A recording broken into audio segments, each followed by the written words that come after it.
The glass doors of Peterson Tech Solutions swung open with a quiet whoosh, and Joy Washington stepped inside, her laptop bag slung over her shoulder and a steaming coffee cup in her hand.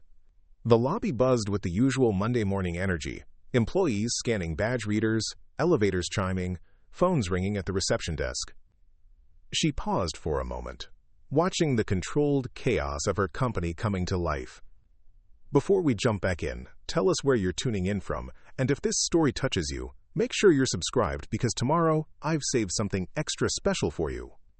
But something was different today. Joy had been away for 3 weeks, touring their international offices in London and Tokyo, and she'd deliberately kept her return quiet. No executive assistant announcements, no calendar invites, no fanfare. She wanted to see Peterson Tech as it really operated when the CEO wasn't watching. The receptionist, a young woman with perfectly straightened blonde hair and a crisp white blouse, glanced up from her computer screen.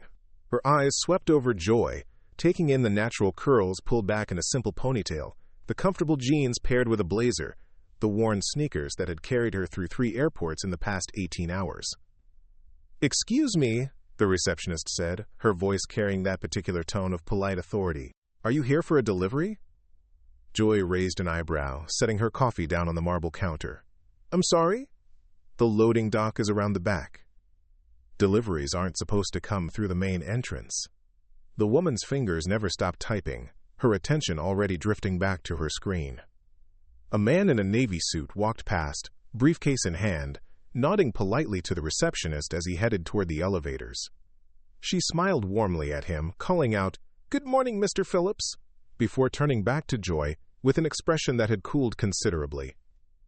"I'm not making a delivery," Joy said calmly. "I work here." The receptionist's typing stopped. She looked up again, this time with barely concealed irritation. "Do you have your employee badge?" Joy reached into her laptop bag, fingers brushing past folders and cables until she found her wallet. The badge was there, tucked behind her credit cards, a simple white rectangle with her photo and the Peterson Tech logo. But as she pulled it out, something else caught her attention. On the wall behind the reception desk, there was a new display she hadn't seen before, a collection of framed photos showing the company's leadership team.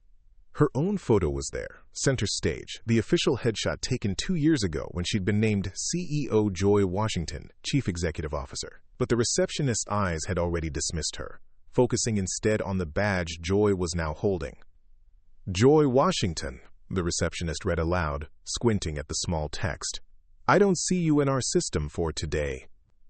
"Check again," Joy suggested, though she knew the calendar system wouldn't show her presence. She'd specifically asked her assistant, Marcus, to keep her return confidential until she could assess things herself. The typing resumed, more aggressive now, click, click, click on the keyboard, then a pause. "Nope, nothing, and I'm going to need to see some ID to verify this badge is legitimate." Joy blinked slowly. In 5 years of building Peterson Tech from a startup in her garage to a company worth $2.3 billion, she had never been asked to prove her identity in her own building. She glanced around the lobby, noting the security cameras that she'd personally approved, the employee handbook posters that bore her signature, the mission statement etched into the wall that she'd written herself. "Of course," she said quietly, pulling out her driver's license. As she handed it over, she noticed something else that made her stomach tighten. The receptionist was wearing a small pin on her lapel, a thin, blue-line flag. Joy had seen those pins before, usually accompanied by certain attitudes, certain assumptions. The woman examined the license with theatrical thoroughness, holding it up to the light, comparing the photo to Joy's face with obvious skepticism. "This says you live on Maple Ridge Drive. That's a pretty expensive neighborhood." "Yes, it is." "And you're claiming to work here." "I don't claim anything. I own this building." The receptionist's laugh was sharp and dismissive. "Right, and I'm Oprah Winfrey." She handed back the license and badge, with a kind of smile that never reached the eyes. "Look, miss, I don't know what kind of scam you're running, but we have strict security protocols here. I'm going to have to ask you to leave." Joy felt a familiar weight settle in her chest, the exhaustion that came not from jet lag, but from being reduced to a threat, a problem, a misunderstanding. She'd felt it in boardrooms where she was the only black face, in networking events where people assumed she was someone's assistant, in first-class lounges where fellow travelers looked surprised to see her there. But this was different. This was her company, her building, her mission statement on the wall. And this woman, this employee whose salary Joy personally approved, was asking her to leave. "What's your name?" Joy asked, her voice steady. "Why do you need to know that?" Professional curiosity. The receptionist hesitated, then straightened her shoulders. "Amanda Crowley. I'm the senior administrative coordinator for this location." "How long have you worked here, Amanda?" 8 months. "And at that time, I've never seen you before, so I know you're not an employee." Joy nodded slowly. 8 months. That meant Amanda had been hired while Joy was dealing with the merger talks with Harrison Industries. She delegated most of the hiring decisions that quarter to her HR director, trusting the team to maintain the company's values and standards. Apparently, that trust had been misplaced. "Amanda," Joy said, "I'd like to speak with your supervisor." "My supervisor is in a meeting." "Then I'll wait." "No, you won't. I'm calling security." Amanda's hand moved toward the phone, but Joy raised her own hand. Not threateningly, just a gentle stop gesture that carried an odd authority. "Before you do that," Joy said, "I want you to think very carefully about what you're doing right now. I want you to consider whether you're treating me the same way you'd treat someone who looks different from me. This has nothing to do with how you look. This is about security protocols." "Is it?" "Because I've been standing here for 10 minutes, and I've watched 3 people walk past you without showing any identification at all. I've seen you greet them by name, smile at them, wish them good morning. But when I walked in, the first thing you asked was whether I was making a delivery." Amanda's face flushed red. "That's completely different. Those are employees I recognize. You said you've been here 8 months. That man in the Navy suit, Mr. Phillips, do you know his title?" He works in accounting. He's a junior auditor who was hired 6 months ago.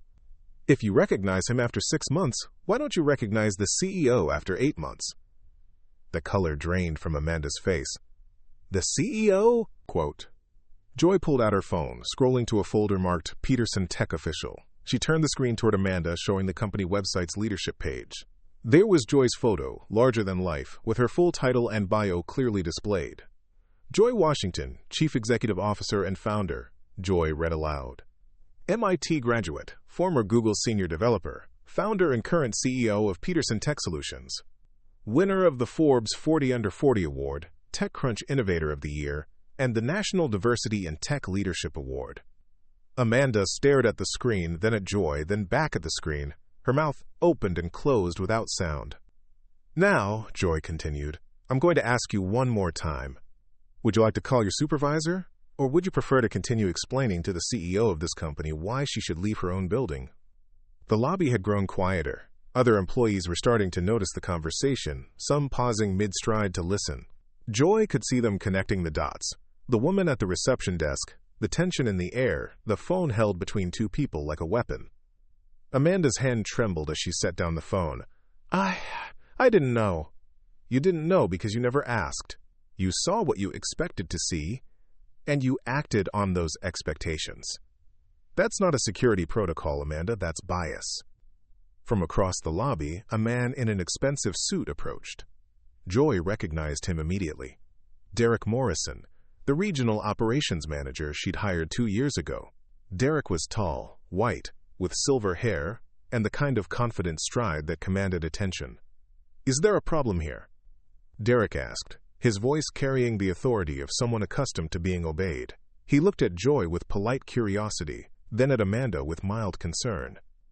"Mr. Morrison," Amanda said quickly, relief flooding her voice. "This woman is claiming to be the CEO, but she doesn't have any appointment, and I've never seen her before, and she's telling the truth," Derek interrupted smoothly. "Joy, welcome back. How was Tokyo?" The transformation in Amanda's expression was instantaneous and complete. The dismissive confidence melted away, replaced by something between panic and disbelief. Preparing and narrating this story took us a lot of time, so if you are enjoying it, subscribe to our channel. It means a lot to us. Now, back to the story. "The meeting with Yamamoto Industries went well," Joy replied, her eyes never leaving Amanda's face. "Though I'm finding the atmosphere here more challenging than expected." Derek's smile faltered slightly. He was smart enough to read between the lines, to sense the undercurrent of tension. "Amanda," he said carefully, "perhaps you could get Ms. Washington some fresh coffee? I'm sure the trip was exhausting." But Joy shook her head. "That won't be necessary, Derek. Amanda and I were just discussing company security protocols." "Weren't we, Amanda?" Amanda nodded mutely. Her earlier confidence completely evaporated. "In fact," Joy continued, "I think this conversation has been quite illuminating. It's given me a new perspective on how Peterson Tech operates when I'm not around." She picked up her coffee cup and laptop bag, then paused. "Amanda, I want you to think about something. In the past 8 months, how many people have you asked to prove they belong here? How many people have you assumed were delivery drivers or maintenance workers or problems to be solved? And then I want you to think about what those people have in common." With that, Joy walked toward the elevators, leaving Amanda standing frozen behind the reception desk and Derek looking increasingly uncomfortable. As the elevator doors closed, Joy caught a glimpse of the lobby. Employees whispering, heads turning, the morning routine disrupted by questions that hadn't been asked in months. The elevator rose smoothly toward the executive floor, but Joy's mind was already working, processing what she'd just experienced. This wasn't just about one receptionist with poor judgment. This was about culture, about the environment that allowed such behavior to flourish, about the people who hired Amanda and the supervisors who never corrected her. As the doors opened on the 23rd floor, Joy stepped into the executive suite with a new clarity about what needed to happen next. The Peterson Tech solution she'd built was supposed to be different. It was supposed to be better. It was time to make sure it actually was. Her assistant Marcus looked up from his desk, surprise and delight spreading across his face. "Joy, you're back early." "How was?" "Marcus," Joy said quietly, "I need you to do something for me. I need a complete list of everyone who was involved in hiring Amanda Crowley. HR, personnel, interviewers, supervisors, anyone who signed off on bringing her into this company." Quote. Marcus's expression shifted from welcome to concern. "Is everything okay?" Joy looked back toward the elevator, thinking about Amanda's assumption, Derek's uncomfortable intervention, and the dozens of employees who had witnessed the entire exchange. "We're about to find out." Marcus handed Joy the requested files within 30 minutes. His efficiency was one of the reasons she'd promoted him from junior analyst to executive assistant 2 years ago. The manila folder contained Amanda Crowley's complete hiring documentation. But what Joy found inside made her jaw tighten. The application showed solid credentials, business administration degree from Ohio State, 3 years of reception experience at a law firm, glowing references. But it was the interview notes that caught her attention. 3 separate interviews, 3 different impressions. The first interviewer, Sarah Chen from HR, had written, "Professional demeanor, excellent communication skills, familiar with corporate protocols, recommended for hire." The second interviewer, a senior administrative manager named Patricia Kelly, had noted, "Strong organizational abilities, comfortable with technology systems, presents well. Good cultural fit." But the third set of notes, from Derek Morrison himself, contained a comment that made Joy pause. "Appreciates traditional workplace values. Understands the importance of maintaining professional boundaries and security standards. Will ensure the front desk maintains appropriate gatekeeping function." Gatekeeping function. Joy read the phrase 3 times. In her company's official hiring guidelines, receptionists were described as client relations specialists, whose job was to, quote, "welcome visitors and facilitate positive first impressions." The word gatekeeping appeared nowhere in the job description. Her phone buzzed. A text from Derek. "Joy, hope the lobby incident was just a misunderstanding. Amanda is usually very professional, happy to discuss when you have time." Joy set the phone aside without responding.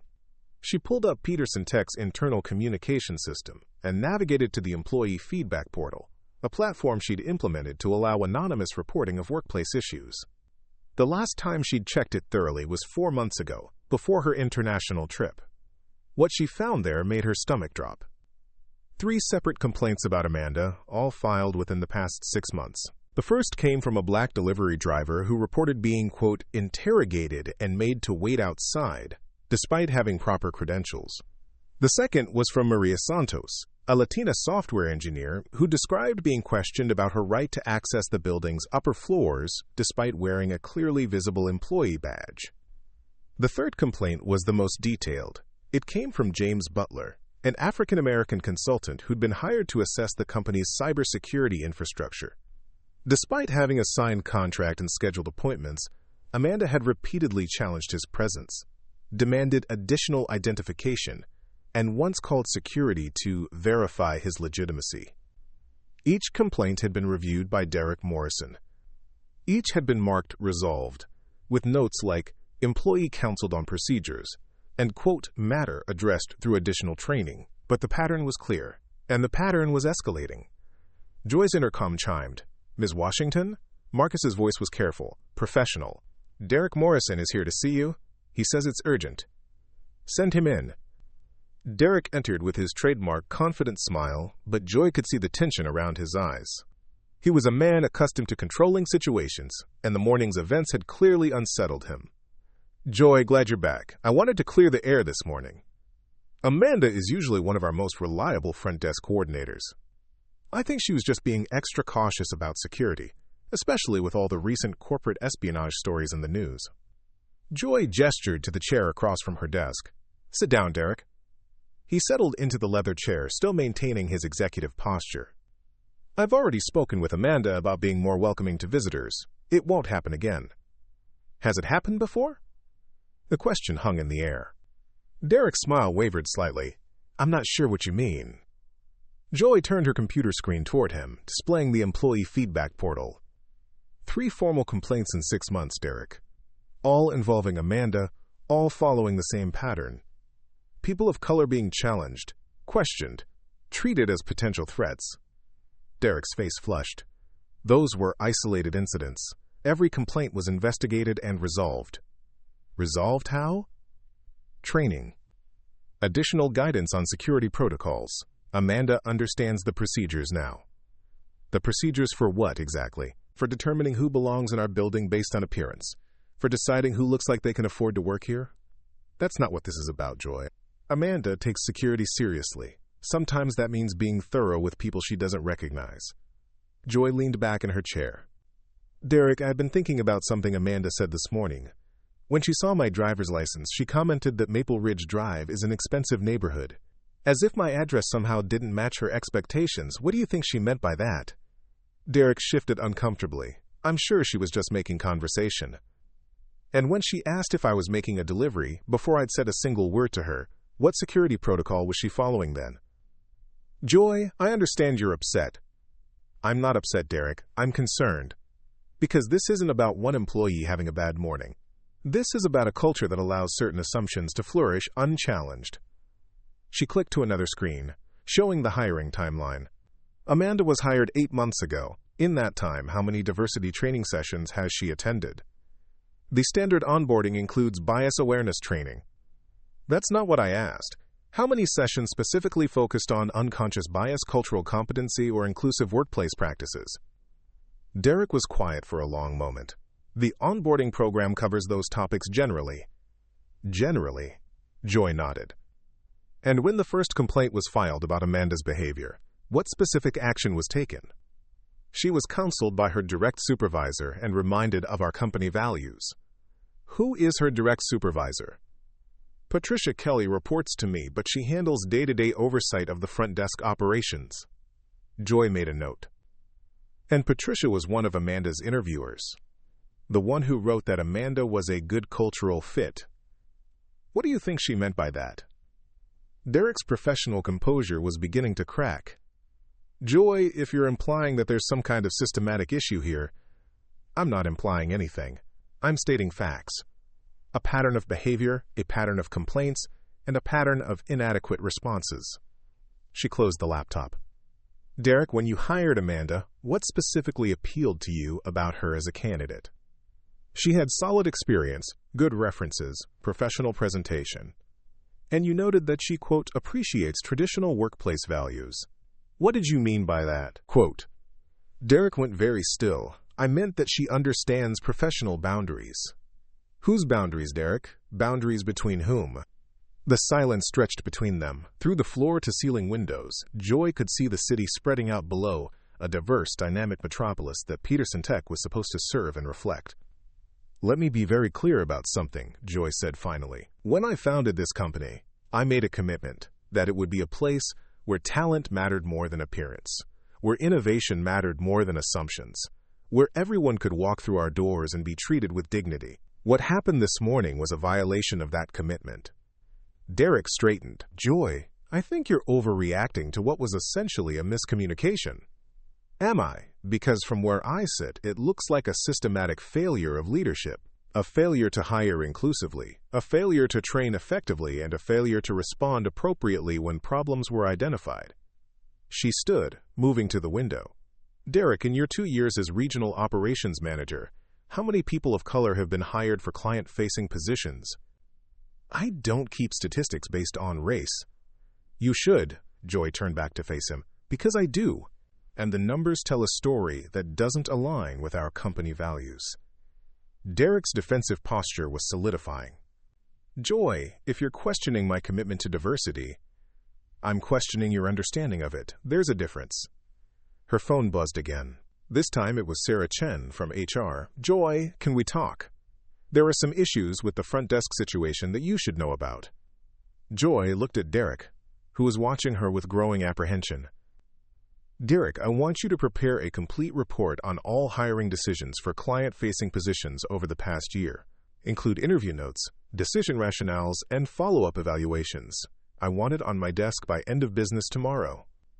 Joy, I think we should discuss this more before. The discussion is over. The review is beginning. She moved toward her desk. And Derek, I want you to think very carefully about whether your definition of traditional workplace values aligns with Peterson Tech's actual values. Because if it doesn't, we have a bigger problem than one receptionist making poor assumptions. After Derek left, Joy sat in the quiet of her office, processing what she'd learned. 3 complaints ignored. A hiring process that prioritized cultural fit over actual competence, and a management structure that seemed designed to protect the status quo rather than challenge it. Her computer chimed with an incoming video call. The caller ID showed Dr. Angela Foster, Peterson Tech's head of diversity and inclusion, a position Joy had created specifically to prevent situations like this one. Angela, Joy said as the call connected, perfect timing. Dr. Foster's expression was grim. Joy, I heard about this morning. I've been reviewing our incident reports, and I think we need to talk. I'm listening. The pattern is worse than you know. Amanda isn't the only problem, and Derek isn't the only manager who's been, let's say, protective of certain employee behaviors. Joy felt a chill run down her spine. How much worse? I have documentation going back 18 months. Complaints that were downgraded, training that was skipped, performance reviews that overlooked concerning behavior patterns. And Joy? Angela paused. Some of it involved senior management. The scope of the problem was becoming clear. This wasn't about one biased employee or one inadequate manager. This was about a systematic erosion of the values Joy had built Peterson Tech on, an erosion that had happened while she was focused on growth, expansion, and international deals. Angela, I want a complete audit. Every complaint, every hiring decision, every training record. I want to know exactly how far this goes and who's been enabling it. Already started. But, Joy, you should know. There's going to be pushback. Some of these people have been here since the early days.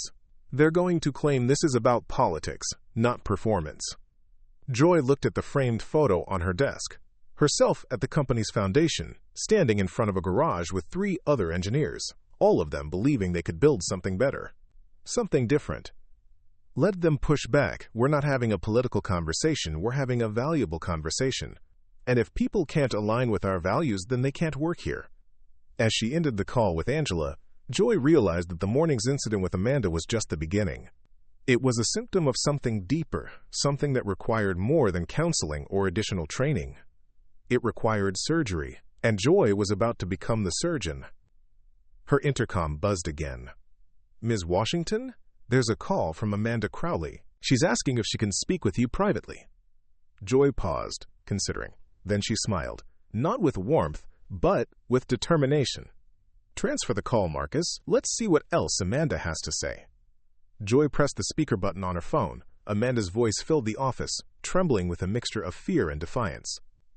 Ms. Washington, I wanted to apologize this morning. I think there was a misunderstanding about the security protocols. What kind of misunderstanding, Amanda? Well, I was just following the procedures I was trained on. Mr. Morrison always told us to be extra careful about people who don't look like they belong in a corporate environment. Joy's pen stopped moving across the notepad. Could you repeat that? I mean, people who might not be familiar with our corporate culture. Delivery people, maintenance workers, people who might not understand our professional standards. The words hung in the air like smoke from a fire that was about to spread.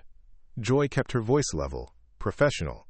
Amanda, when you say people who don't look like they belong, what exactly do you mean? There was a long pause. When Amanda spoke again, her voice was smaller, more uncertain. Mr. Morrison said we needed to be vigilant about security risks, people who might be trying to gain unauthorized access. And how do you determine who might be a security risk? Well, people who dress casually, or who seem out of place, or who don't have the right presentation. Joy closed her eyes, feeling the weight of what she was hearing. This wasn't just bias. This was trained bias, institutional bias that had been deliberately cultivated and reinforced. Amanda, I want you to come up to my office. 23rd floor, executive suite. Can you do that right now? Am I in trouble? We're going to have a conversation, an honest one. 15 minutes later, Amanda knocked hesitantly on Joy's office door. When she entered, she looked even younger than she had in the lobby, her professional confidence replaced by nervous energy. She kept glancing around the office, at the awards on the walls, the city view, the obvious markers of executive authority. Please, sit down, Joy said, gesturing to the chair Derek had occupied earlier. Amanda perched on the edge of the seat, hands folded tightly in her lap. Ms. Washington, I really am sorry about this morning. I had no idea who you were. That's part of the problem, Amanda, but it's not the biggest part. Joy opened the folder containing Amanda's hiring documents. I've been reviewing your file, your qualifications, your interview notes, your performance evaluations. Amanda's face went pale. Is this about the complaints? Joy looked up sharply. You're aware of the complaints? Well, yes, Mr. Morrison told me about them. He said some people were just sensitive about security procedures, and that I shouldn't let it discourage me from doing my job properly.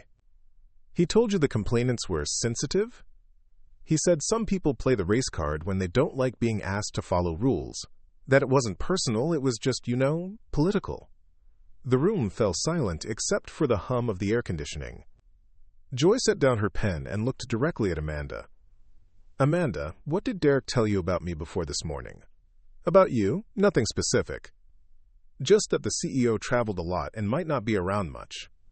Did he describe what I looked like? Amanda shifted uncomfortably. Not really.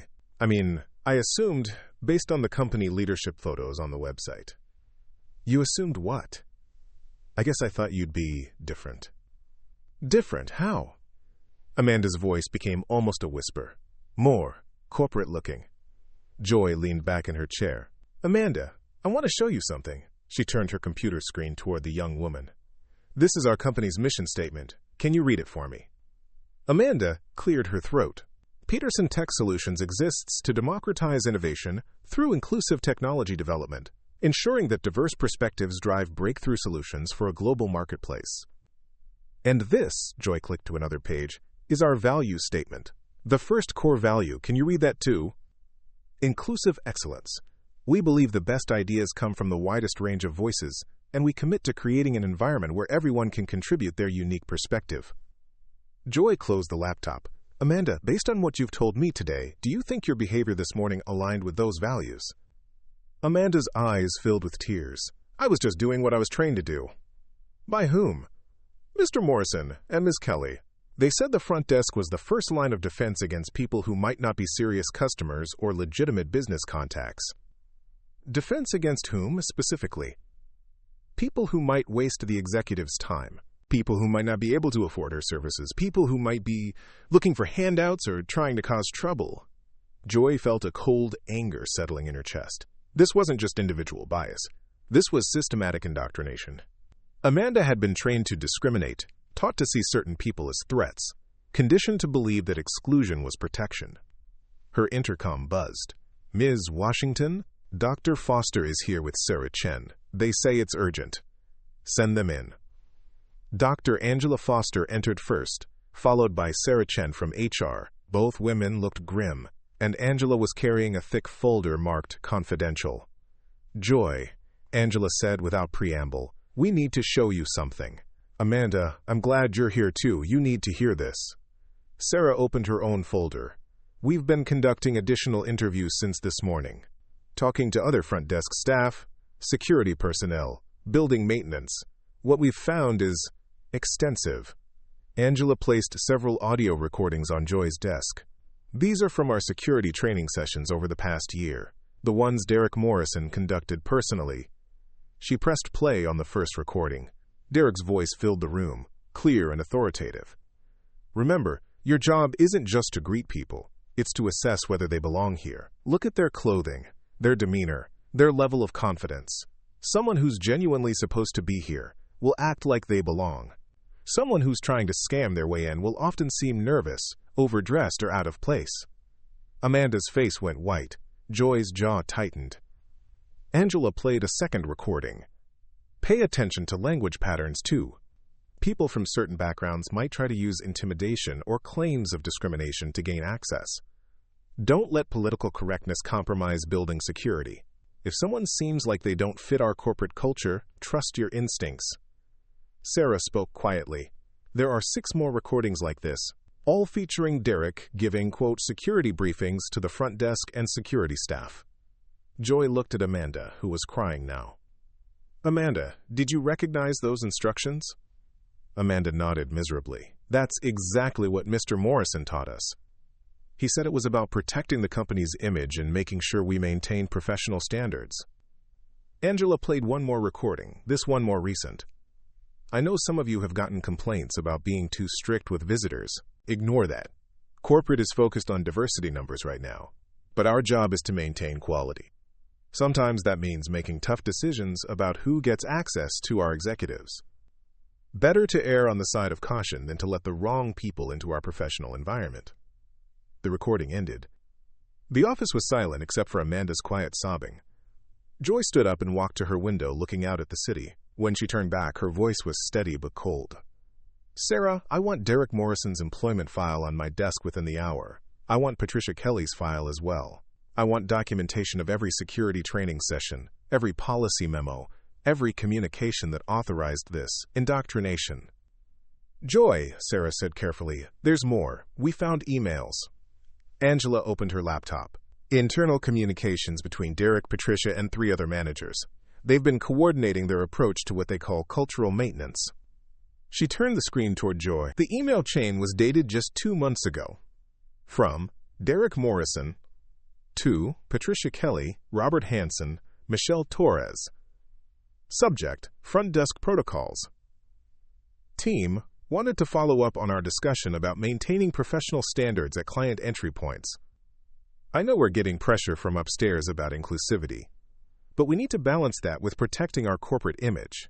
Make sure your people understand that their first job is filtering, not welcoming. Better to turn away 10 legitimate visitors than to let in one person who doesn't belong." Patricia's response: "Agreed. I've been emphasizing to Amanda and the other front desk staff that they need to trust their instincts about who looks like serious business contacts. The CEO is rarely here anyways, so we have flexibility to maintain standards." Robert's response: "Same approach in security. We've had good results being extra thorough with anyone who seems out of place. Corporations might complain, but they'll thank us when we prevent problems." Joy read the entire chain twice.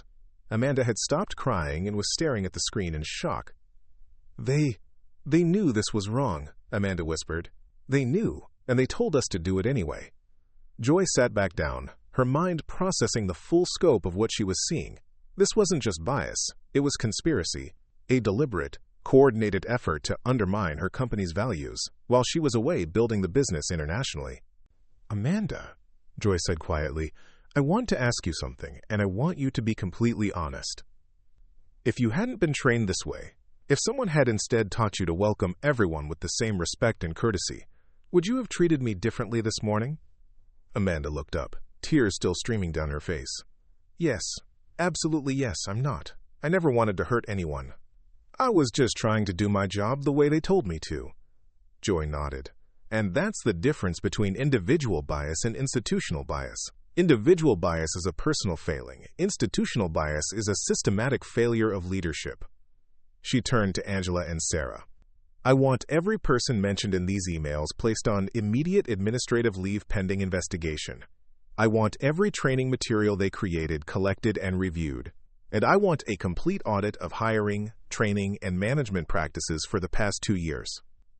Joy, Sarah said, that's going to affect a significant portion of our management structure. Good.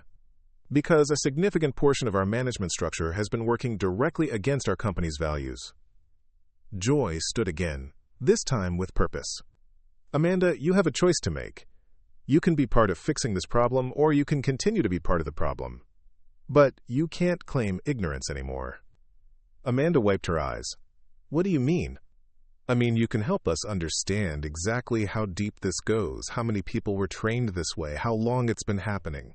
You can be part of building something better. Or you can be one of the people who leave because they can't adapt to what Peterson Tech actually stands for. Amanda straightened in her chair. I want to help. I want to make this right.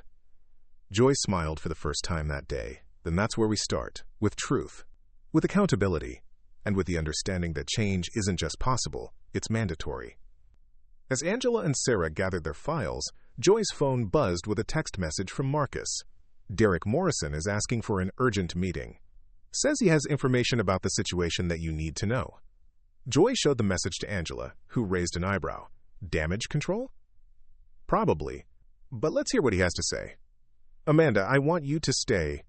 I want you to hear his side of the story, and I want him to explain his training methods directly to someone who received them. Quote, Amanda nodded, no longer the confident gatekeeper from the morning, but not yet the ally she could become. She was somewhere in between, in that crucial space where people decide who they're going to be. Joy pressed the intercom button. Marcus, send Derek up. And record the meeting. I want documentation of everything that happens from this point forward. The power had shifted. The truth was emerging.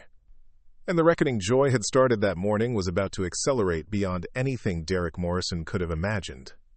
Derek Morrison entered Joy's office with the calculated confidence of a man who believed he could still control the narrative. He carried a leather portfolio and wore his most sincere expression, but Joy could see the tension in his shoulders, the slight tremor in his hands as he set down his briefcase. Joy, thank you for seeing me. I think there's been a serious misunderstanding about the training protocols, and I want to clear the air before this gets blown out of proportion. Amanda shifted uncomfortably in her chair. Derek glanced at her, clearly surprised she was still there, but maintained his composure. Derek, Joy said evenly, we've been listening to your training recordings. All of them. Derek's professional mask slipped for just a moment. Those recordings were taken out of context. Security protocols require. Stop. Joy's voice cut through his explanation like a blade. We've also read your emails. The ones about, quote, cultural maintenance and filtering visitors based on whether they belong here. Derek's face went pale, but he pressed on. Joy, you have to understand the position I was put in. While you were expanding internationally, I was tasked with maintaining operational standards. Some of the people we were getting, walk-ins, cold callers, people claiming to have meetings they clearly didn't schedule, it was affecting productivity. Joy opened her laptop and pulled up Peterson Tech's visitor logs for the past year. According to our security data, we had 47 complaints about unauthorized access attempts. 47, Derek? In a building that sees over 3,000 visitors per month. But those 47. And of those, 23 were resolved when visitors produced proper documentation that front desk staff had initially rejected. 11 were actual delivery personnel with legitimate business. 8 were employees from other departments who weren't recognized by reception staff. 3 were clients whose appearance didn't match front desk expectations of what clients should look like. Derek opened his mouth to respond, but Joy continued. That leaves exactly 2 cases of actual unauthorized access attempts in 12 months. 2, Derek. You built an entire discriminatory training program around 2 legitimate security incidents. Amanda was staring at Derek with a mixture of anger and disbelief. You told us it was a major security problem. You said we were under constant threat from people trying to scam their way in. Derek's composure cracked further. Amanda, you don't understand the bigger picture. The bigger picture, Joy interrupted, is that you systematically trained employees to discriminate against people based on appearance, background, and your personal biases. And you did it while I was building partnerships with diverse international clients who represent the future of our business. She clicked to another screen, showing Peterson Tech's international client demographics. 63% of our international revenue comes from clients who wouldn't pass your cultural fit assessment, Derek. Companies led by people who look like me, who dress differently than your corporate standard, who speak with accents you probably don't recognize. Derek's face was red now. That's completely different. Those are scheduled meetings with verified clients. How would your front desk staff know the difference? You never taught them to verify legitimacy through proper procedures. You taught them to verify it through appearance and assumptions. Angela, who had been quietly taking notes, looked up. Derek, we need to discuss your hiring decisions. Specifically, the criteria you used for cultural fit assessments. My hiring decisions have always been based on qualifications and professional standards. Really? Sarah opened her own folder. Because we've analyzed your hiring patterns over the past 18 months. Of 43 people hired for client-facing positions, 39 were white. Of the 4 exceptions, 3 were light-skinned individuals with traditionally American names, and 1 was an Asian woman with an Ivy League MBA. Derek's jaw tightened. I hire the most qualified candidates. The most qualified according to whom? Joy stood and walked to her whiteboard, picking up a marker. Let's break down your hiring process, Derek, step by step. She drew a flowchart as she spoke. First, resume screening. Who typically makes it past this stage? Derek was silent. According to your email to Patricia Kelly from 6 months ago, and I quote, make sure we're focusing on candidates who'll fit our professional image. Clean backgrounds, traditional education, names that clients can pronounce easily. Amanda gasped. Names that clients can pronounce? Joy nodded. Sarah, show him the resume analysis. Sarah pulled out a stack of papers. We ran an experiment, Derek. We took 10 resumes from your rejected pile and 10 from your interview pile. Identical qualifications, identical experience. The only differences were names and addresses. She laid out the documents. Candidates with names like Jennifer Williams and Michael Thompson interviewed. Candidates with names like Letitia Washington and Carlos Rodriguez rejected for not meeting cultural requirements. Derek's voice became defensive. That's not how the process works. We consider multiple factors. Such as? Joy turned back to the whiteboard. Let's map out these multiple factors. She began writing. Professional appearance. Meaning what, exactly? Corporate communication style. Defined how? Cultural alignment. Measured by what criteria? Derek remained silent. Here's what we found, Derek. Your definition of professional appearance consistently excluded natural hairstyles, non-European facial features, and clothing styles that didn't conform to a very narrow aesthetic. Your quote-quote communication style requirement eliminated candidates with regional accents, non-native English speakers, and anyone who didn't use the specific corporate jargon you preferred. Joy turned to face him directly. And your cultural alignment assessment was simply a way to exclude anyone who didn't look, sound, or present exactly like the people you were comfortable managing. Amanda was shaking her head. I can't believe I fell for this. I actually thought I was protecting the company. Derek's mask finally dropped completely.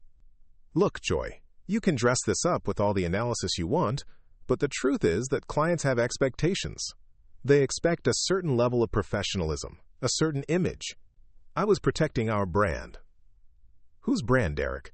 Because the brand I built was supposed to be about innovation, inclusion, and excellence. The brand you've been protecting is about exclusion, assumption, and mediocrity. Joy walked back to her desk and pulled out a thick folder. This is Peterson Tech's actual client feedback from the past year. Anonymous surveys, exit interviews, retention data. She opened a marked page. Client satisfaction with our front desk services, 2.3 out of 5. Comments include unwelcoming atmosphere. Felt judged before even speaking. Staff seemed surprised we were legitimate clients, and definitely doesn't match the inclusive image your marketing promotes. Derek's confidence was completely gone now. Those are isolated complaints. 37% of our clients, Derek, more than 1 in 3 people who do business with us, felt unwelcome from the moment they walked through our doors. Angela added, and our employee satisfaction scores for diversity and inclusion dropped 42% in the departments you managed directly. But revenue increased. Despite your management, not because of it. Joy pulled up financial projections on her screen. Our client retention rate in sectors with diverse leadership dropped 18% this year. Companies specifically cited, quote, cultural misalignment and, quote, unwelcoming environment as factors in not renewing contracts. She turned the screen toward Derek. You cost us $4.2 million in lost business, Derek. Your discrimination literally drove revenue away. The room fell silent. Derek stared at the numbers, his face cycling through anger, disbelief, and finally, defeat. What happens now? He asked quietly. Joy looked at Amanda, then at Angela and Sarah. Now we fix what you broke. Systematically, thoroughly, permanently. She moved to her computer and opened Peterson Tech's internal communication system. First, immediate suspension for all managers involved in this discriminatory training program. Full investigation, full audit of their decisions and policies. Her fingers moved across the keyboard as she spoke. Second, complete overhaul of hiring practices. New criteria focus on actual qualifications, not subjective cultural fit assessments. Blind resume reviews to eliminate name and address bias. She continued typing. Third, mandatory retraining for all client-facing staff. Not diversity sensitivity workshops. Comprehensive professional development focused on inclusive customer service and unconscious bias recognition. Amanda raised her hand tentatively. What about people like me? People who followed the training because we thought it was right. Joy looked at her thoughtfully. People who were misled but are willing to learn get a second chance. People who created and enforced discriminatory policies do not. Derek's voice was barely audible. Joy, I've been with this company for 2 years. I've increased operational efficiency. By excluding and alienating people, that's not efficiency, Derek. That's discrimination with a spreadsheet. Joy stood and walked to her office door, opening it. Derek, your employment with Peterson Tech is terminated effective immediately. Security will escort you out, and HR will contact you about final paperwork. You can't do this. I have a contract. Your contract includes a clause about upholding company values.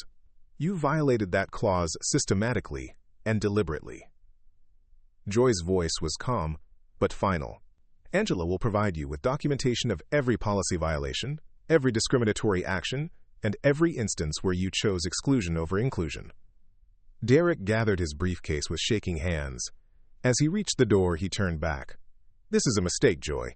You're letting political correctness destroy a functioning system. Joy met his gaze steadily. I'm letting excellence replace mediocrity. There's a difference. After Derek left, escorted by security, Joy turned to the remaining group. Now the real work begins. She pulled up a new document on her screen. System Overhaul, Phase 1. Amanda, I want you to help us understand exactly who else received Derek's discriminatory training. Every person, every department, every policy he influenced. Amanda nodded.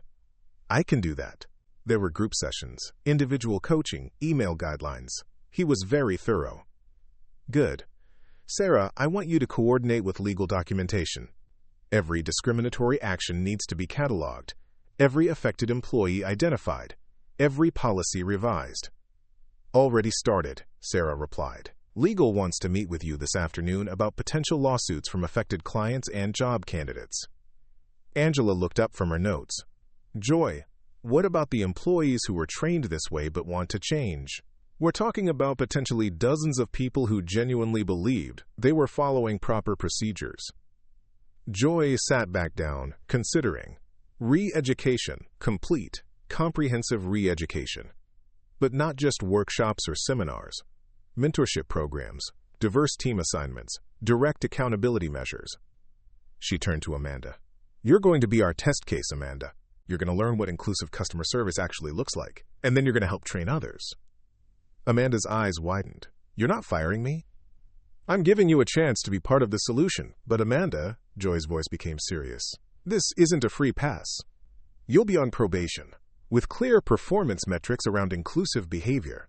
You'll be evaluated not just on how you treat people who look like you, but on how you treat everyone who walks through our doors. I understand, and I want to do better. I really do. Joy smiled, the first genuine smile of the day. Then, let's get started. She pulled up a blank document on her screen. New Peterson Tech, Customer Service Protocol, version 2.0. Amanda, I want you to help me write this.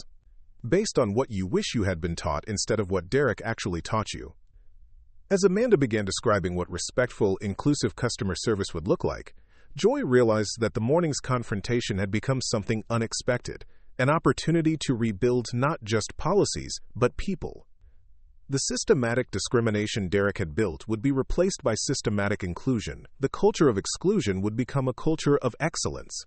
And the woman who had been turned away from her own building that morning would ensure that no one else ever felt unwelcome in the company she had built. The real work was just beginning. 3 days after Derek's termination, Joy arrived at the office to find a group of employees clustered around the main entrance, their conversations hushed but intense. As she approached, she recognized several faces, mostly middle management types who had worked closely with Derek over the past 2 years. Patricia Kelly stood at the center of the group, her voice carrying just loud enough for Joy to hear. This whole thing is getting out of hand. Derek was just trying to maintain professional standards, and now he's being made a scapegoat for political reasons. I heard they're planning to fire anyone who attended his training sessions, added Robert Hansen, the security manager, even if we were just following orders. Michelle Torres, the facilities director, nodded grimly. My cousin works at Steinberg Industries. They said Peterson Tech is hemorrhaging talent because of this diversity crusade. Good people are going to start looking elsewhere. Joy paused, listening. This was the resistance Angela had predicted. The pushback from people who saw accountability as persecution, who interpreted inclusion as exclusion of themselves. She approached the group with measured steps. Good morning, everyone. The cluster immediately dispersed, employees suddenly finding urgent reasons to be elsewhere. Only Patricia remained, her jaw set in defiant determination. Patricia, Joy said evenly, I was hoping to speak with you today. Could you come up to my office? Actually, Joy, I think we should talk right here. In the open, since transparency seems to be the new company's priority. Other employees began to slow their pace, sensing confrontation. Joy recognized the challenge for what it was. Patricia was trying to turn this into a public spectacle, hoping to rally support for her position. Of course, Joy replied calmly. What would you like to discuss? Patricia straightened her shoulders. I want to discuss the witch hunt that's been happening since Monday. Good employees are being vilified for following training protocols.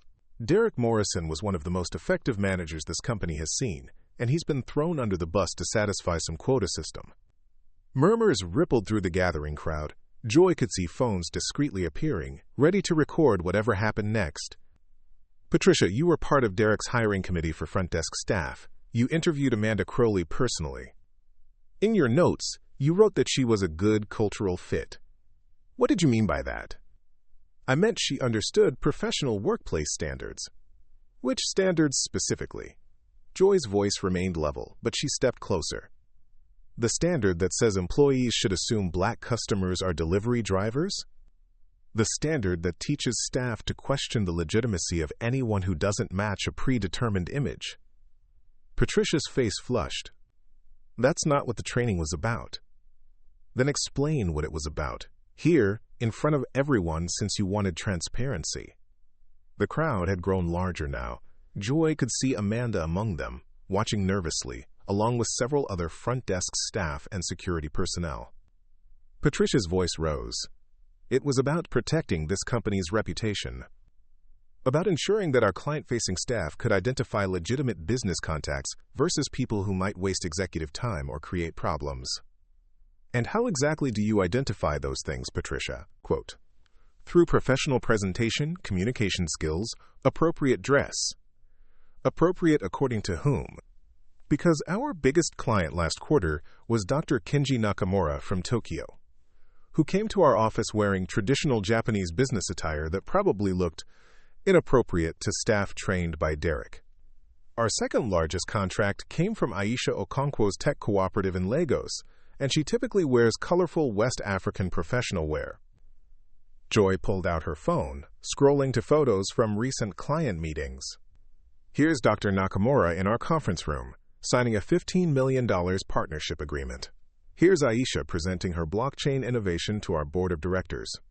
Tell me, Patricia, do they match Derek's definition of appropriate professional presentation? Patricia's confidence began to waver. Those are scheduled client meetings. How would front desk staff know the difference if they've been trained to judge legitimacy based on appearance? If Dr. Nakamura had walked into our lobby unannounced, would Amanda have treated him with respect or suspicion? Amanda stepped forward from the crowd. Based on Derek's training, her voice was quiet but clear, I would have assumed he was lost or looking for a different building. I would have questioned whether he belonged here. The crowd stirred uncomfortably. Patricia shot Amanda with a look of betrayal. Amanda was just following the training you helped design, Patricia. Training that taught her to trust appearance over verification, assumptions over procedures. So I want you to explain to everyone here, including Amanda, why that training was appropriate. Patricia looked around at the faces surrounding her, realizing too late that she'd chosen the wrong battlefield. Joy, you're twisting this. We were trying to protect. Protect what? Because I've looked at the numbers, Patricia. In the 18 months since Derek's security protocols were implemented, we've lost 8 major clients who specifically cited, quote, unwelcoming atmosphere and, quote, cultural insensitivity. We've had 17 job candidates withdraw applications after front desk interactions. We've received 43 formal complaints about discriminatory treatment. Joy's voice carried clearly across the lobby. So what exactly were you protecting? Because it wasn't our revenue, our reputation, or our values. A new voice cut through the tension. Ms. Washington? Quote. Joy turned to see James Butler, the cybersecurity consultant who had filed one of the discrimination complaints. He was a tall black man in his 30s, impeccably dressed in a tailored suit, carrying a leather briefcase. Mr. Butler, I wasn't expecting you today. I came to personally thank you, he said, approaching the group. I heard about the changes you're implementing. After what happened to me here 6 months ago, I honestly thought about never working with Peterson Tech again.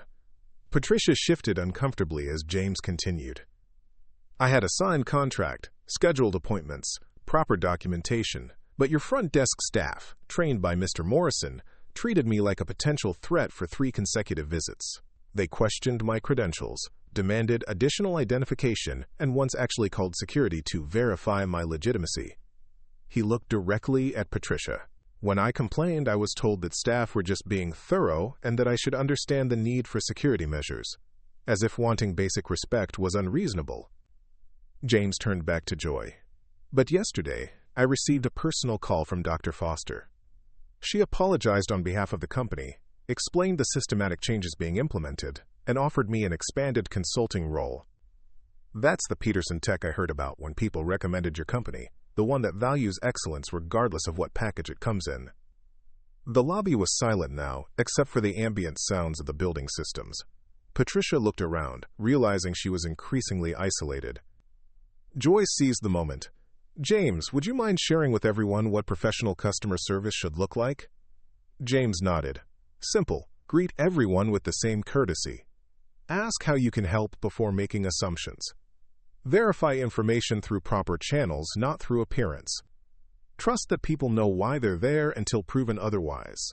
He looked around at the staff. It's not complicated. It's just about treating people like people, instead of treating them like problems to be solved. Angela Foster emerged from the elevator, accompanied by 2 people Joy didn't recognize, a middle-aged black woman in a business suit and a young Hispanic man with a tablet. Joy, Angela called out, perfect timing. I'd like everyone to meet our new customer experience consultants, Dr. Carmen Rodriguez from the University of Chicago's Business School, and Luis Martinez, who specializes in inclusive workplace transformation. Dr. Rodriguez stepped forward with a warm smile. We're here to work with your team on rebuilding customer service protocols from the ground up, not as criticism of individuals but as evolution of systems. Luis added, We've reviewed Peterson Tech's stated values and your international client base. The disconnect between your company's mission and some recent practices represents a huge opportunity for improvement. Patricia looked increasingly cornered. This is all very nice, but some of us have been here long enough to know what works and what doesn't. We can't just throw out years of experience because what, Patricia? The new voice came from Marcus, Joy's assistant, who had been quietly observing from the edge of the crowd. Because you're afraid of admitting that your experience was actually just institutionalized bias? All eyes turned to Marcus, who rarely spoke up in large groups. He stepped forward, his voice steady. I've been Joy's assistant for 2 years. I've watched her build relationships with clients from 60 different countries. I've seen her hire brilliant people of every background, gender, and ethnicity. And I've watched some of you undermine those efforts because you thought you knew better. Marcus looked directly at Patricia. You want to talk about experience? I have experience watching Derek's training turn professional people into gatekeepers and exclusion artists.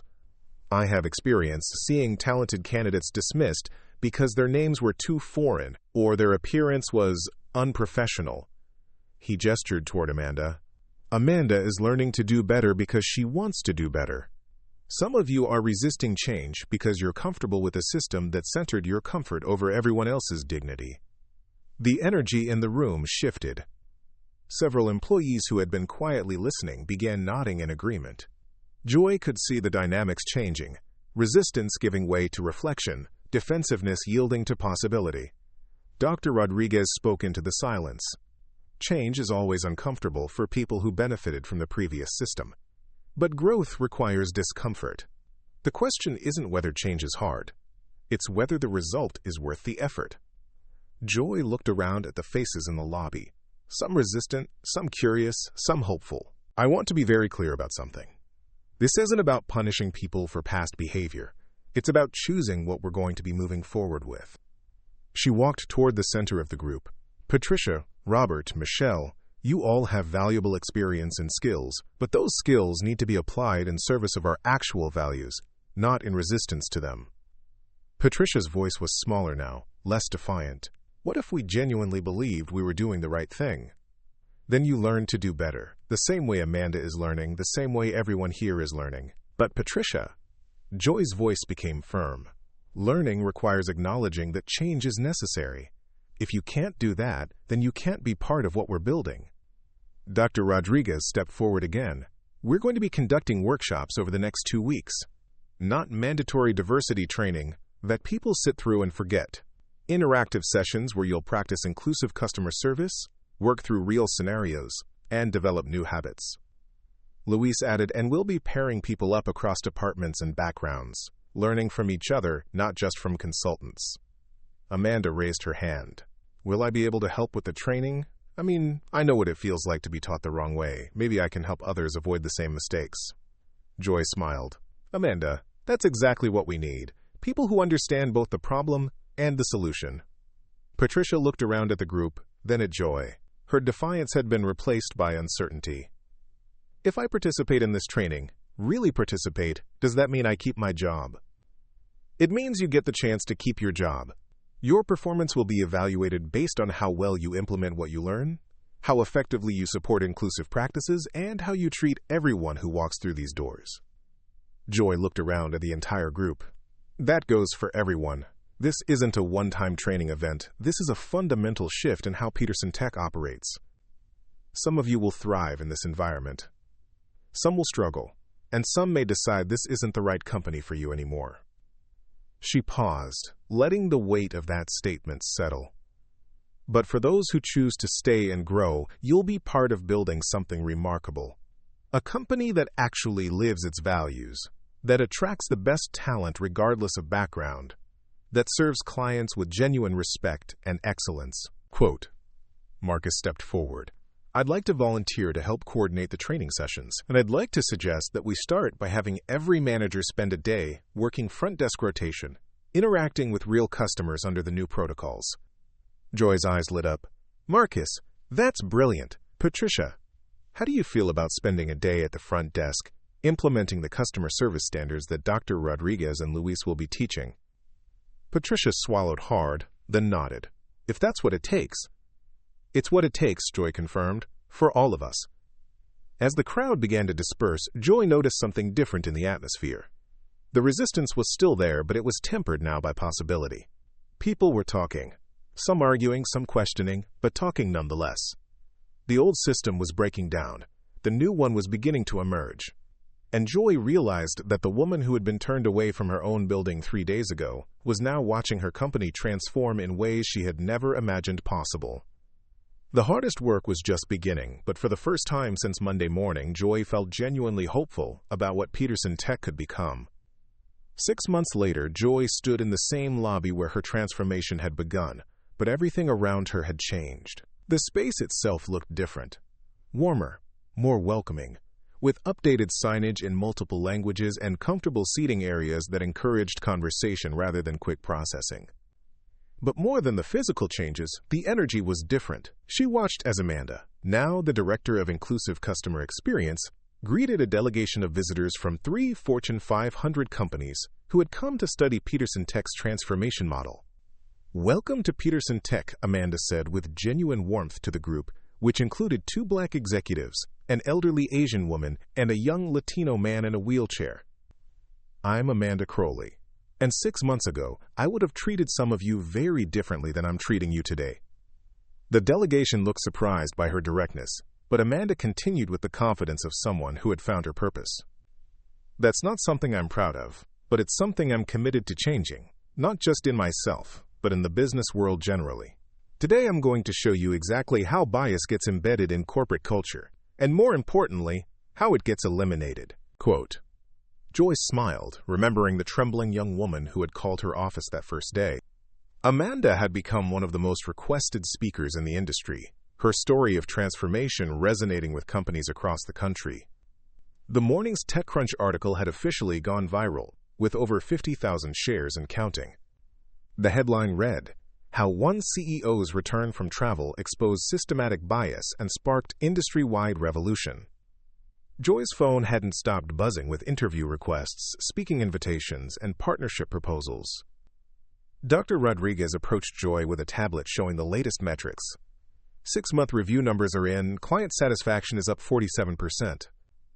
Employee retention in customer-facing roles is up 89%. And our diversity recruitment has increased by 156%, with the quality of hires actually improving across all metrics. "What about the financial impact?" Joy asked, though she suspected she knew the answer. "Revenue is up 31%, with the increase directly traceable to improved client relationships, expanded international partnerships, and the consulting revenue from other companies adopting our model. We've essentially created a new business vertical around organizational transformation." Joy nodded, but her attention was drawn to something even more meaningful. A group of high school students from the local STEM program, accompanied by their teacher, Ms. Jennifer Adams.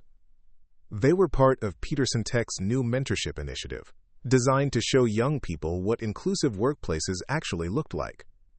One of the students, a young Black girl named Zoe, was taking notes as Amanda explained the customer service protocols. Joy walked over to listen. "The most important thing to understand," Amanda was saying, "is that respect isn't a policy you follow. It's a mindset you develop. When someone walks through those doors, your job isn't to decide whether they belong here. Your job is to help them accomplish whatever brought them here." Zoe raised her hand. "But what if you honestly can't tell if someone is supposed to be there?" Amanda smiled.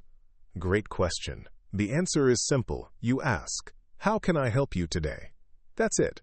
You don't look at their clothes, their accent, their age, or their skin color, and make assumptions. You treat them like a person who has a reason for being there, and you find out what that reason is." Another student, a Hispanic boy named Carlos, spoke up. "My mom works at a law firm, and she says the receptionists there treat her differently because she's the cleaning lady. Like she doesn't deserve the same respect as the lawyers." Amanda nodded seriously. "That's exactly the problem we're trying to solve, Carlos. Your mom contributes to that law firm's success just like the lawyers do. She deserves the same courtesy, the same dignity, the same respect. And companies that don't understand that are missing out on talent, ideas, and perspectives that could make them better." Joy felt a tap on her shoulder and turned to see Marcus, who had been promoted to Chief of Staff following his leadership during the transformation. "Joy, the Congressional Committee wants to schedule your testimony for next month. They're calling it Business Leadership and Social Change, the Peterson Tech Model. And Harvard Business School wants to make our transformation process a required case study for their MBA program. As Joy processed this information, she noticed Patricia Kelly approaching from across the lobby. Patricia now worked as a senior customer experience trainer, helping other companies implement bias-free service protocols.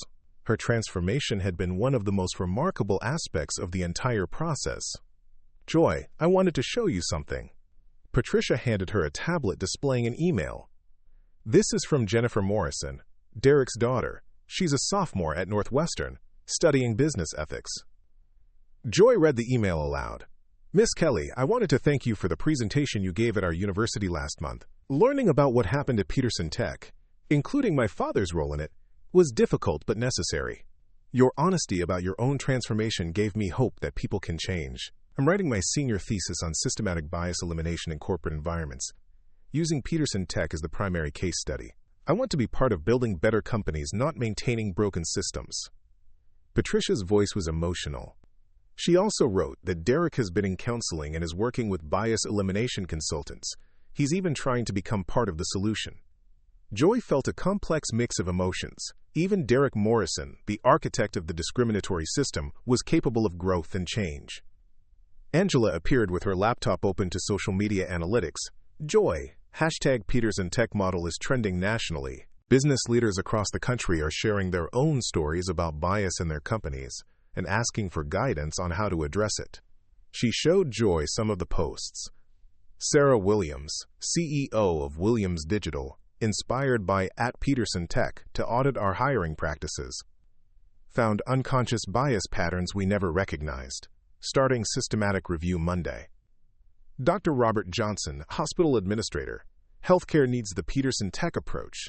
Patient care suffers when bias influences treatment decisions. Implementing similar protocols across our network.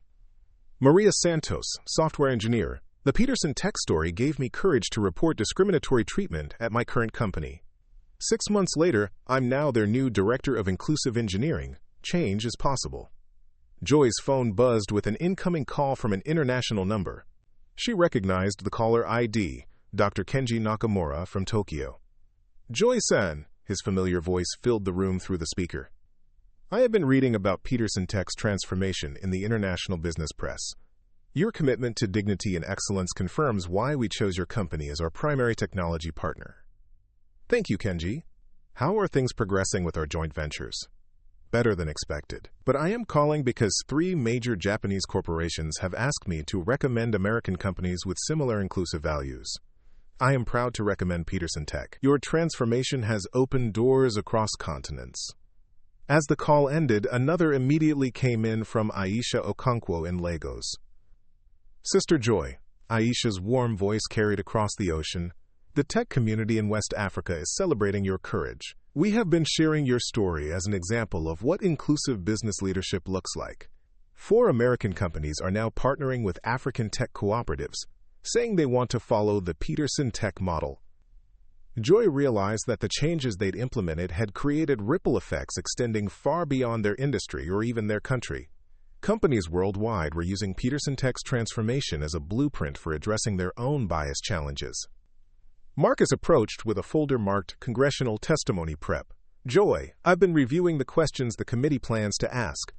They're particularly interested in the business case for systematic bias elimination, how inclusion drives innovation and profitability." Quote, Joy opened the folder, scanning the prepared talking points, but she knew her most powerful testimony would be the simple truth, that treating people with dignity wasn't just morally right, it was strategically smart. Dr. Rodriguez gathered the group around Amanda's presentation area, where the delegation of visiting executives was asking detailed questions about implementation strategies. The key insight, Amanda was explaining, is that bias elimination isn't a one-time training event. It's an ongoing cultural practice that requires constant attention, measurement, and refinement. One of the visiting executives, Dr. Carmen Rodriguez, no relation to Angela, CEO of a major healthcare system, raised her hand. "Ms. Crowley, what would you say to leaders who worry that focusing on inclusion will create legal liability or political controversy?" Amanda's response was immediate and confident. I'd tell them that the biggest legal and political risk is maintaining systems that exclude talent based on irrelevant characteristics. We live in a global economy where innovation comes from diverse perspectives. Companies that can't access and utilize that diversity will lose to companies that can. Joy watched with pride as Amanda articulated principles that had taken the entire company months to develop and implement. The young woman who had once asked her to leave her own building was now teaching Fortune 500 CEOs how to build inclusive organizations. As the delegation prepared to leave, Dr. Rodriguez approached Joy privately. "Ms. Washington, my healthcare network wants to implement a Peterson Tech-style transformation. Healthcare has life and death implications when bias affects patient care. Would you consider consulting with us?" "Absolutely. But I want you to understand, this isn't about copying our policies. It's about developing your own systematic approach to identifying and eliminating bias in your specific context." That's exactly what we need. Not a template, but a methodology. As the afternoon continued, Joy found herself in the innovation lab on the 15th floor, where a remarkable collaboration was taking place. Patricia Kelly was working with Dr. Taylor Brooks, the AI specialist whose hiring had marked one of their biggest success stories. They were deep in conversation with a diverse team that included employees from different departments, backgrounds, and experience levels. "Joy, perfect timing," Patricia called out. "Taylor's team has developed something incredible. An algorithm that can identify bias patterns in customer service interactions in real time." Dr. Brooks looked up from her laptop.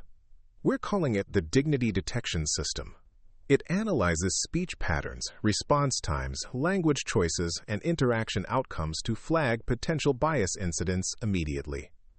"The beautiful thing," Patricia added, "is that it's educational, not punitive.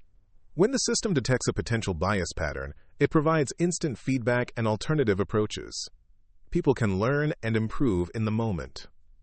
Joy examined the demonstration on Taylor's screen. The system was elegant and practical, exactly the kind of innovation that emerged when diverse perspectives worked together on meaningful problems.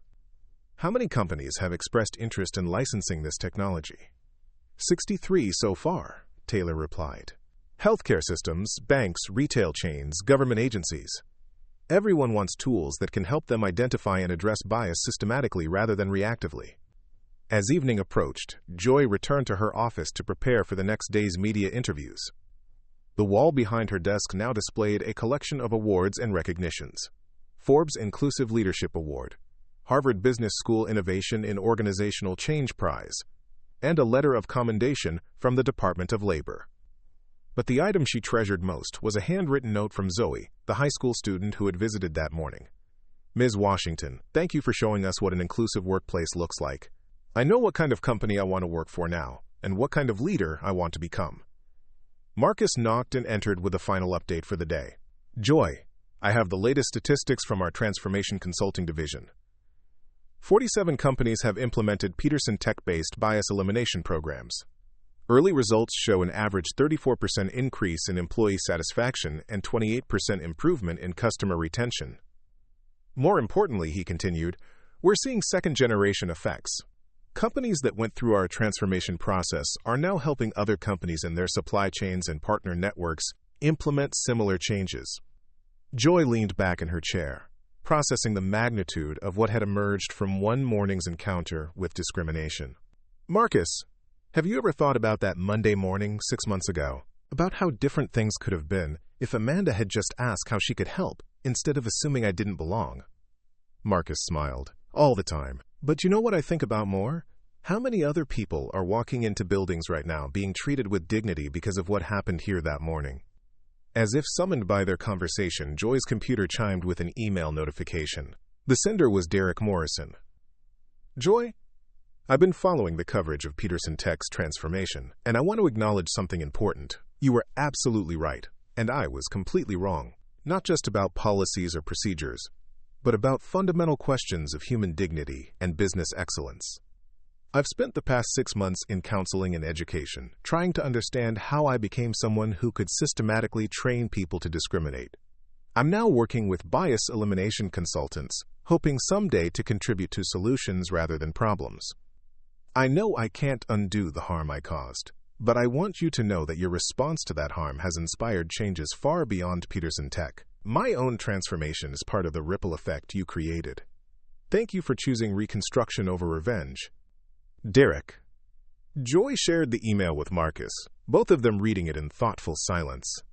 Even Derek Morrison can change, Marcus observed. If that's not proof that transformation is possible for anyone, I don't know what is. Joy stood and walked to her window, looking out at the city lights. Somewhere in those buildings were other companies beginning their own transformations, other leaders grappling with bias and exclusion, other employees discovering that dignity and excellence weren't competing values. Her phone buzzed with a text from Amanda. Joy just finished training session with Peterson Tech Europe team via video call. London office implementing our protocols next month. This model is going global. Joy smiled, realizing that the most important part of Peterson Tech's legacy wasn't the profits they'd generated or the awards they'd received. It was the proof they'd provided that transformation was possible, that bias wasn't inevitable, and that businesses could be forces for justice while pursuing success. The woman who had been turned away from her own building 6 months ago had not just reclaimed her company, she had helped spark a movement that was transforming how American businesses thought about inclusion, dignity, and excellence. Tomorrow, she will testify before Congress about systematic approaches to bias elimination. Next month, Harvard Business School will begin teaching the Peterson Tech model to future business leaders. By year's end, their consulting division projected that over 100 companies would have implemented similar transformation processes. But tonight, Joy simply stood at her window, reflecting on a simple truth, that choosing dignity over comfort, truth over tradition, and excellence over exclusion had created changes that extended far beyond anything she could have imagined. The story that began with one act of discrimination had become a movement towards systematic inclusion. The moment of bias had sparked a generation of change, and the future belonged to organizations brave enough to prove that American business could live up to its highest ideals.